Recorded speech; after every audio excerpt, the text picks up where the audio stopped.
മധുരമുള്ളൊരു മൂളിപ്പാട്ടുമായി മലയാളികളുടെ റീൽസിലൂടെ പാറി പറന്ന് നടക്കുന്ന ഒരു വണ്ട്.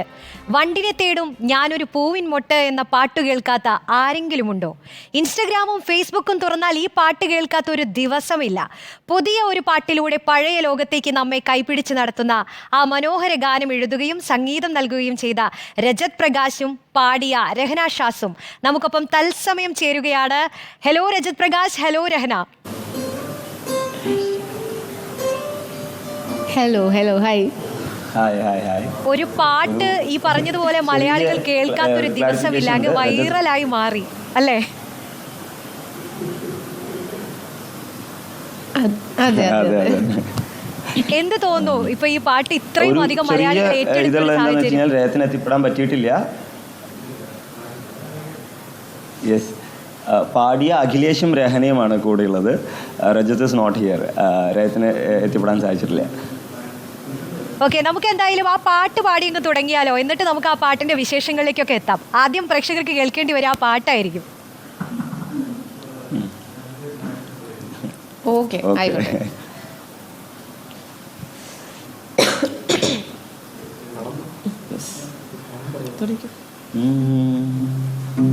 വട്ടം പറന്നു പയ്യേ വന്നെന്നുകരാമോ, സുഗന്ധം കൊണ്ട് ഞാൻ നിനക്ക് സുഖം പകർന്നിടാം. ഈ കൊച്ചു ഭുവനത്തിൽ ഞാൻ പൂത്തു നിൽക്കുമ്പോൾ കൂട്ടായി നീ വന്നാൽ ഞാൻ തണൽ നൽകാം. കാനനത്തീരിൽ ഞാനും നീയും ഒന്നിച്ചു പോകാം. ആശകളുണ്ടെന്നാലും എന്തേ നാണിച്ചു നിന്നേ. നാണമല്ലേ നാണമല്ലേ, ഞാനൊരു പൂവിൻ മുട്ടല്ലേ, എന്നെ പറിച്ചെടുക്കരുതേ. വണ്ടിനെ തേടും ഞാനൊരു പൂവിൻ മുട്ട്, നീ വന്നൊന്നിരിക്കാമോ എൻ്റെ കോമളമുഖത്ത്. വണ്ടിനെ തേടും ഞാനൊരു പൂവിൻ മുട്ട്. അടിപൊളി. ഈ പാട്ട് ഹിറ്റായി മാറിയതിന് പിന്നിലും ഒരു കൗതുകമുള്ള കഥയുണ്ടെന്ന് എനിക്കറിയാം. അതായത് 2 വർഷം മുൻപ് ചിട്ടപ്പെടുത്തിയ ഒരു പാട്ടാണ് അല്ലേ? അതെങ്ങനെയാണ് ഇപ്പോൾ ഇങ്ങനെ വൈറലായത്? അതെ, സോ 2 വർഷം മുന്നേ ചെയ്ത പാട്ട് മേജർലി ഇൻസ്റ്റാഗ്രാം എന്നുള്ളൊരു സോഴ്സിലൂടെയാണ് അത് പാട്ടിൽ പലരും റീൽസായിട്ട് ഏറ്റെടുക്കുകയും ആ റീൽസിലൂടെയാണ് ഇപ്പോൾ എല്ലാവരിലേക്കും എത്തിപ്പെട്ടിരിക്കുന്നത്. അപ്പോൾ എനിക്ക് തോന്നുന്നു ഇൻസ്റ്റാഗ്രാം റീൽസാണ്. 2 കൊല്ലം മുന്നേ ചെയ്തപ്പോൾ ഒതലങ്ങത്തുരുത്ത് എന്ന വെബ് സീരീസിലൂടെ അന്നൊരു സെറ്റ് ഓഫ് ഓഡിയൻസ് മാത്രമാണ് കണ്ടിരുന്നത്. പക്ഷേ ഈ പാട്ട് റിലീസ്ഡ് ആയിരുന്നില്ല. സ്പോട്ടിഫൈ എന്നുള്ള വേർഷനിലും യൂട്യൂബിലും സെപ്പറേറ്റ് ആയിട്ട് റിലീസ് ആയിരുന്നില്ല. 4 മന്ത്സിന് ശേഷമാണ് റിലീസായത്. പക്ഷേ ആഫ്റ്റർ 2 ഇയേഴ്സ് ഇപ്പോൾ ആ പാട്ട് പലരും റീൽസിലൂടെ ഓരോരുത്തർ ചെയ്ത് കണ്ടു തുടങ്ങി.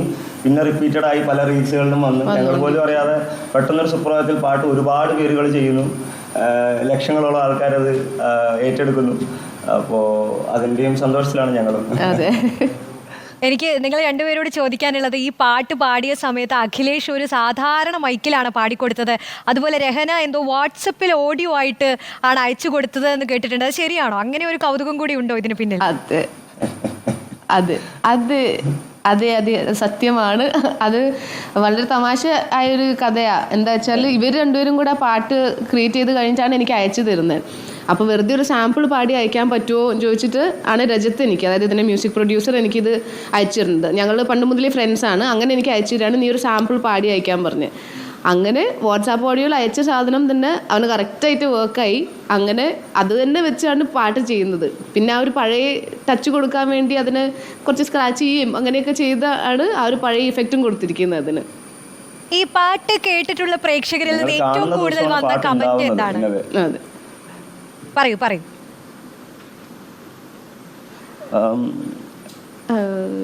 യെസ്, ഒരുപാട് കമൻറ്റുകളിൽ പഴയ പാട്ടുകളുടെ ടച്ച് കുറേ കാലത്തിന് ശേഷം ആ ഒരു രീതിയിലേക്ക് എത്തിപ്പെട്ടതിൻ്റെ ഒരു സന്തോഷത്തിലാണ് എല്ലാവരും എന്നുള്ള രീതിക്കാണ് ഇത് സെലിബ്രേറ്റ് ചെയ്യപ്പെടുന്നത്.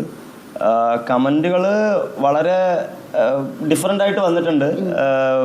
ഓരോരുത്തർക്ക് ഇത് വർക്കാവുന്നത് പല രീതിയിലാണ് ഓഡിയൻസിന്. ചിലർ എസ്തെറ്റിക് പരമായിട്ട് ഈ പാട്ടിനെ ഏറ്റെടുക്കുന്നവരുണ്ട്. അതായത് ഈ ഭംഗിയും ഗ്രാമീണ ഭംഗിയും അതിൻ്റെ ഒരു രീതിയിലേക്ക്, പിന്നെ ഈ സൗന്ദര്യത്തിൻ്റെ ഇത് ആയിട്ട് എല്ലാ എന്താ പറയുന്നത് നമ്മുടെ സുഹൃത്തുക്കളെല്ലാവരും അവരുടെ ബ്യൂട്ടി പോർട്രേ ചെയ്യാനുള്ള ഒരു കൈൻഡ് ഓഫ് ഇതായിട്ട് ഈ പാട്ടിനെ യൂസ് ചെയ്യുന്നുണ്ട്.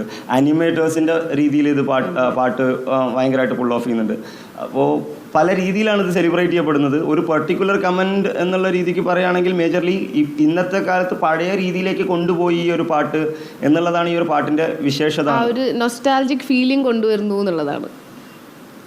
ഈ രജത്ത് ഈ പാട്ട് ചിട്ടപ്പെടുത്തിയ സമയത്ത്, വരികൾ എഴുതിയ സമയത്തൊക്കെ പറഞ്ഞു കേട്ടിട്ടുണ്ട്, അതായത് ഒരു പ്രണയ നൈരാശ്യത്തിൽ നിന്നാണ് ഈ പാട്ട് ഉണ്ടായത് എന്നുള്ളത്. അത്തരം ഒരു അനുഭവം കൂടി ഉണ്ടല്ലേ അദ്ദേഹത്തിന്?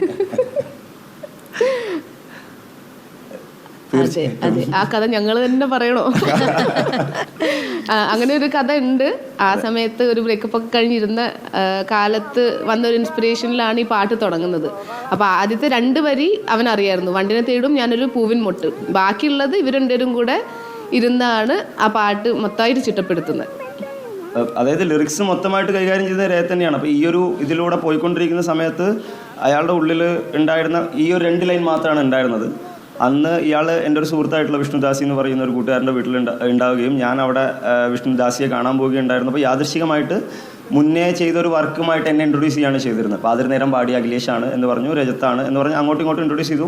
ആ ഒരു സമയം എന്നൊരു കാര്യം ചെയ്യും എന്ന് പറഞ്ഞാൽ അവിടെ തന്നെ ദാസിയുടെ വീട്ടിൽ തന്നെ ഒരു സ്റ്റുഡിയോ ഉണ്ട്, ചെറിയൊരു രീതിയിലുള്ള. It's not a big studios kind of setup. അപ്പോൾ ചെറിയൊരു ഞങ്ങൾ റെക്കോർഡ് ചെയ്യാനായിട്ട് വെച്ചിരുന്ന ഒരു ചെറിയ സ്റ്റുഡിയോയിൽ വെച്ചിട്ട് തന്നെ അതിനുള്ളിലോട്ട് കയറ്റി അപ്പം തന്നെയുള്ള ഈ 2 വരി, വണ്ടിനെ തേടും ഞാൻ ഒരു പൂവിൻ മുട്ട് എന്നുള്ളത് മാത്രമാണ് പുള്ളിയുടെ കയ്യിലുള്ളത്. നീ ഒന്ന് വന്നിരിക്കാമോ എൻ്റെ കോമളമാ മുഖത്ത്, ഈ ഒരു സാധനം മാത്രമാണ് പുള്ളിയുടെ കയ്യിലുള്ളത്.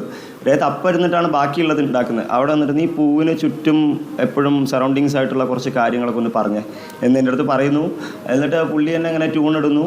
അവിടെ നിന്ന് തന്നെ എല്ലാം ചെയ്തിട്ട് എന്നെ കൊണ്ട് പാടിക്കുകയാണ് ചെയ്യുന്നത്. ആ ഒരു നിമിഷത്തിൽ എനിക്ക് തോന്നുന്നു അവിടെ ഉണ്ടായിരുന്നൊരു ഹാഫ് ആൻ അവർ 1 അവറിൻ്റെ ഉള്ളിലാണ് ഈ പാട്ടിൻ്റെ ഒരു മൊത്തം രൂപം, ഒരു കൈൻഡ് ഓഫ് ഡ്രാഫ്റ്റ് ഉണ്ടാകുന്നത്.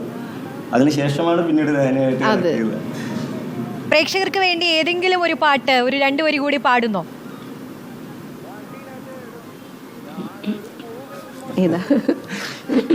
സ്പോണ്ടേനിയസ് ചോദ്യമായിട്ട് വെണ്ണില